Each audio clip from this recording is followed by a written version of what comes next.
Major news right now with the central banks and the activities that they have been encountering, and I'm going to show you why this is such a big concern. Things are starting to fall out. I'm going to give you the details right here. If you stick with me, we'll talk about the Bank of England, we'll talk about the Swiss National Bank, and of course, the Federal Reserve. All of that and more. I wanted to show you first the central bank liquidity swap operations. I'll explain what they are in just a second, but understand that the Swiss National Bank has accessed $3.1 billion from the Federal Reserve. I'm showing you this directly from the Federal Reserve's website. Now, these were all the rage back during the financial crisis and have been used here and there, but we have now seen one central bank picking up quite a bit in this right now, and some have started to speculate why this is the case. I will completely break this down in a future video as more news comes out, but first the explanation.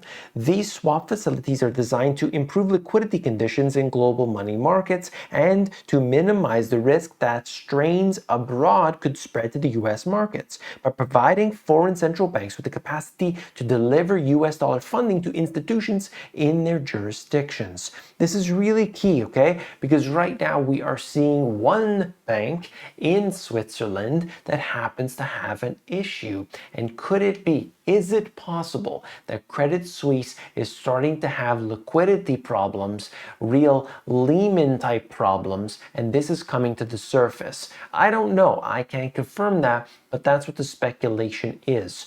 This is Swiss National Bank. You got a bank in Switzerland having this. I've heard of other banks that are starting to have issues with dealing with Credit Suisse, and we have a crisis on our hands potentially. Of course, the stock itself, the company itself, undergoing some pressure. We know that. That's very clear.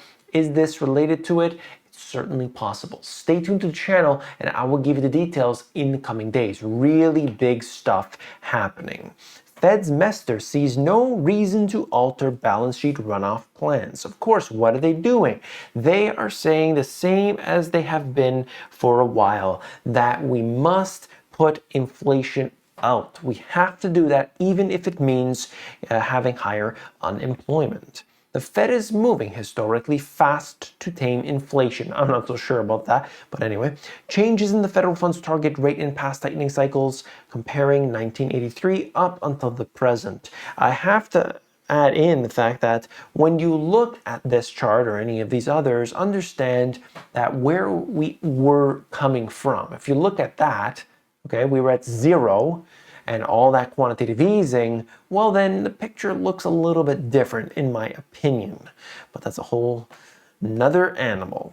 Bank of England's Bailey has a message for funds. You've got 3 days to wind up your positions. Bank of England governor says funds have 3 days to unwind their positions, and the lobby group says the bank hasn't given investors enough time. And so essentially what has happened here is that the bonds in the UK started to go up dramatically. The whole thing was starting to collapse essentially, and we had the Bank of England say, no, we're gonna squash that down. We're gonna intervene in the markets. And it took nearly 2 or 3 days for this to go right back up again. And so they said, we're only going to intervene temporarily because we're trying to do quantitative tightening, not quantitative easing. So they're doing quantitative tightening at the same time they're doing quantitative easing. At the same time, they're telling the markets, we're going to bail on you in a few days. You better get it all sorted out. This is a mess. This is a problem, and I'm going to explain to you here why intervention on this scale is a very dangerous policy. Here we have it, trading drought worsens in Japan's broken bond market. Gauge of JGB liquidity stress hits a highest in over a decade. Bank of Japan's overwhelming presence deepening market dysfunction. I have to stress this again, that when you look at what's happening with Japan, this is not the model for success of quantitative easing. In fact, it's the exact opposite. You will not hear that being said by any of these people in Japan, the government, or the central bank or the analysts, but understand that that's what's happening here. In a fresh sign of Japan's dysfunctional bond market, the 10-year benchmark failed to trade for a third consecutive session. This is incredible. Just to read that, and I'll do it again for you, that the 10-year bond failed to trade. What does that mean? Nobody wanted to buy it. Nobody wanted to buy it. That's how terrible it is. That's how untouchable it is. And why is that the case? We'll go into that in a second. Look, they've been intervening in their markets for longer than anybody, and we have been told that this is the model of success. Does this look like success to you? They're buying the Japanese bonds. They're buying the ETFs. They're buying anything that they can get their hands on. In fact, so much so that nobody else is buying it. This is incredible, to say the least. And we have to understand that these markets cannot be sustained in this way. The bond markets collapsing is a much bigger problem than the stock market collapsing. Demand is collapsing for Japan's sovereign bonds, with foreigners selling out and a poor showing at an auction testing the central bank's yield curve control. The result is really bad. The biggest reason, probably 20-year yields aren't very high and pale in comparison to treasuries. So why would you go out there and buy Japanese debt when you could buy US debt? It's considered to be safer and the yields are great. That's what they're saying today. So understand how serious this really is at a time in which there's been so many different issues piling up. Then we have this.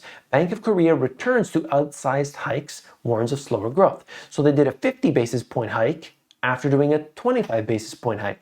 So they did, in fact, 50, then 25, saying, okay, we're going to slow down here and kind of see how it goes. And then they went for 50 because they saw that their actions needed to be accelerated again.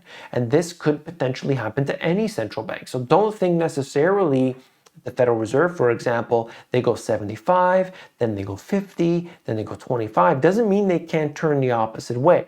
The fact that they are, just going to stop on a dime doesn't necessarily equate to anything in reality.